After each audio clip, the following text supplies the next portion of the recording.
গালাগালি দিয়েছে, মা মাসি বলে গালাগালি দিয়েছে, শুয়োরের বাচ্চা বলে গালাগালি দিয়েছে। মানুষের হয়রানি আমরা মানবো না। তৃণমূল কংগ্রেসের ডেপুটেশন জমা দেওয়া নিয়ে একটা উত্তেজনা সৃষ্টি হয়েছে, টান টান উত্তেজনা 2 নম্বর ব্লকে। সেই ব্লকে এখানে যারা বিজেপি সমর্থকরা আছে তাদের সঙ্গে কথা বলবো।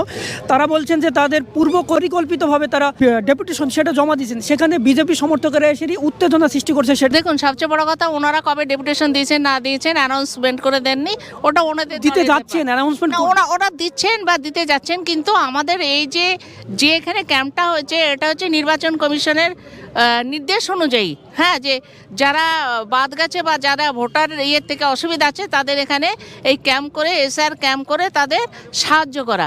তো ওরা ডেপুটেশন রেখেছে, এর আগে ক্যাম্প ভাঙচুর হয়েছে, আজকে ওদের উদ্দেশ্য ছিল, ওরা ওখান থেকে যা গালাগালিজ করেছে, আমাদের হনুমান বলেছে ঠিক আছে আমরা গালাগালি দিয়েছি, হ্যাঁ গালাগালি দিয়েছে, মা মাসি বলে গালাগালি দিয়েছে, শুয়োরের বাচ্চা, থামো না, শুয়োরের বাচ্চা বলে গালাগালি দিয়েছে, মা মাসি তুলে গালাগালি দিয়েছে।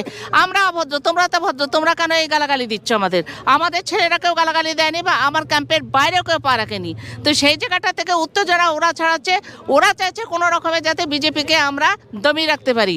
তো আমাদের ডেপুটেশন দেখুন, এরা হচ্ছে বাঘের মাংস খাচ্ছে, কারণ তোমার বিডিও তোমার, এসডিও তোমার, পুলিশও তোমার, তাহলে তোমরা ডেপুটেশন দিচ্ছ, জানি না ওটা তোমাদের বিচার, তোমাদের বিবেচনা, আমাদের নয়। আমাদের এসআর হয়েছে, এসআর ক্যাম্প আমার মণ্ডল সভাপতি নরোত্তম সে আয়োজন করেছে, আমার প্রচণ্ড এখানে অনেক কার্যকর্তা আছে, সেজন্য আমরা মনে করি যে মানুষের স্বার্থে, মানুষের জীবনে নির্বাচন কমিশনের নির্দেশকে পালন করার জন্য আমরা এই ক্যাম্প করেছি।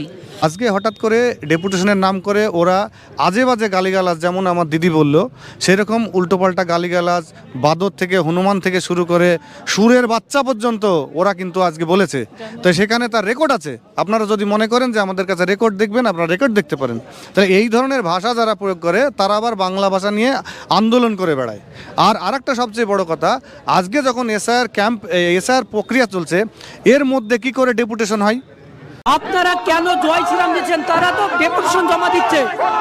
আমরা তো সেটাই বলছি যে ডেপুটেশন দেবে বিডিও অফিসে, তো বিডিও অফিসের বাইরে কি হচ্ছে মাইকটা নিয়ে? আমরা গত 27 তারিখ থেকে এখানে ভারতীয় জনতা পার্টির পক্ষ থেকে আমরা কন্টিনিউ সাধারণ মানুষকে সহযোগিতা করার জন্য এসআর ক্যাম্প খুলেছি। কিন্তু ওরা আজকে আমাদের শেষ তারিখ, মানে হিয়ারিংয়ের 5 তারিখ আজকে শেষ হিয়ারিং হবে, ওরা আজকে ডেপুটেশন দেওয়ার ব্যবস্থা করেছে। এটা একটা বাহানা, ওরা অশান্তি করার চেষ্টা করছে এবং যাতে এইখানে ঝামেলা হয়, অশান্তি হয়, এই চেষ্টা করছে ওরা।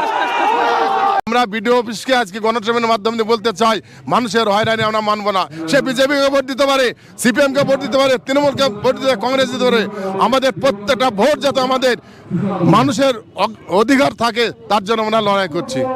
আমরা কথা বললাম করিমপুর 2 নম্বর ব্লকের সভাপতির সঙ্গে, তিনি জানান যে আজকে তারা ডেপুটেশন জমা দিচ্ছিলেন এবং পাশাপাশি এখানে পাশে যে বিজেপি ক্যাম্প আছে তারাও জয় শ্রীরাম বলে আতঙ্কিত সৃষ্টি করছেন তেমনই অভিযোগ করলেন। পাশাপাশি এটাও জানান যে যারা হয়রানির শিকার হচ্ছেন এসআর নিয়ে, সেই উদ্দেশ্যে বা হয়রানি যাতে না হয় মানুষের পাশে দাঁড়াতে তারা আজকে ডেপুটেশন জমা দিচ্ছেন করিমপুর 2 নম্বর ব্লকে। ধন্যবাদ।